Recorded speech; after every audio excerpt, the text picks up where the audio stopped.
अगर आप serious content देखना पसंद नहीं करते हैं तो ये वीडियो आपके लिए नहीं है, वीडियो को अभी स्किप कर दो। लेकिन अगर है आप में सीरियसनेस तो चलिए वीडियो शुरू करते हैं।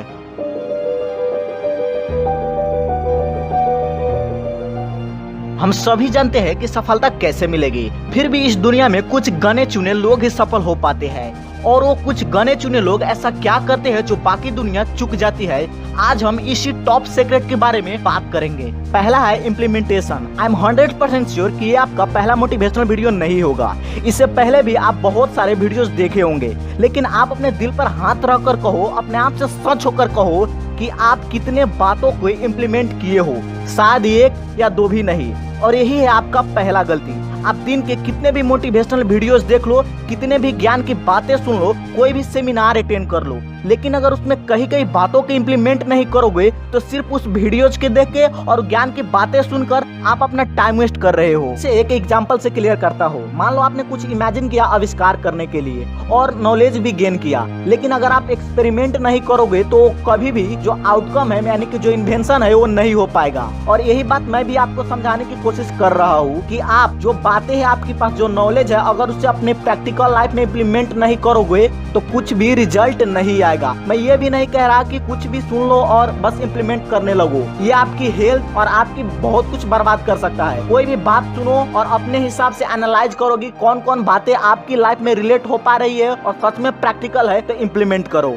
और वही दूसरी तरफ एक सक्सेसफुल बंदा दिन का एक और छोटा सा वीडियो देखेगा, लेकिन उसमें कही गई बातों के अपने हिसाब से एनालाइज करेगा, फिर इम्प्लीमेंट करेगा, क्योंकि वो अच्छी तरह से जानता है knowledge information without implementation is only theoretical conception.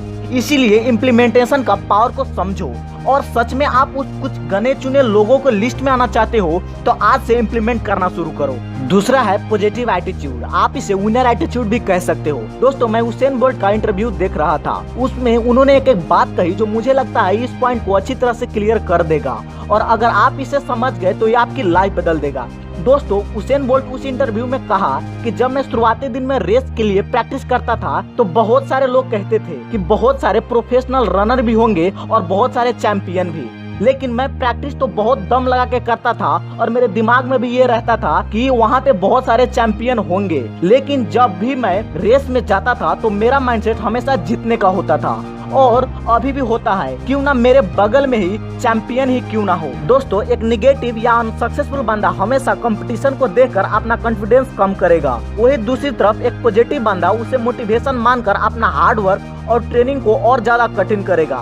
मैं ऐसा बिल्कुल नहीं कह रहा कि जो पॉजिटिव इंसान होता है वो कभी स्ट्रेस या लो फील नहीं करता, वो भी लो या स्ट्रेस फील करता है, लेकिन उनका पॉजिटिव एटीट्यूड उस स्ट्रेस को कभी भी हावी नहीं होने देता। और यही बात बाकी सब हार मान ले तब भी वो एक बार फिर से कोशिश करने के लिए हमेशा तैयार होता है। सो अगर आप भी सफलता चाहते हो तो ऐसा एटीट्यूड डेवलप करो कि हाँ, मैं ही जीतूंगा। और तीसरा है सेल्फ बिलीफ। आप पॉजिटिव एटीट्यूड तब तक डेवलप नहीं कर सकते जब तक आप खुद पे भरोसा नहीं करोगे। ये दुनिया पूरी तरह नेगेटिविटी से भरा हुआ है। कोई भी आपका सपोर्ट नहीं करेगा जब तक आप खुद को सपोर्ट नहीं करोगे। खुद की सपोर्ट के लिए चाहिए पॉजिटिव एटीट्यूड, और पॉजिटिव एटीट्यूड सिर्फ और सिर्फ सेल्फ बिलीफ से ही आ सकता है। मान लो आप कोई भी रेस में पार्टिसिपेट किए हो, आपको पता है कि रेस में बहुत सारे धुरंधर लोग आने वाले हैं और आपको सबने ये भी कह दिया है कि आप ये नहीं कर सकते, और अगर आपको खुद पे भरोसा है तो ही, ये जानते हुए कि आप नहीं जीत सकते तो भी आप रेस कंप्लीट करोगे। लेकिन दूसरी तरफ अगर आपको खुद पे भरोसा नहीं है तो हार या जीत से पहले ही आप रेस छोड़ दोगे।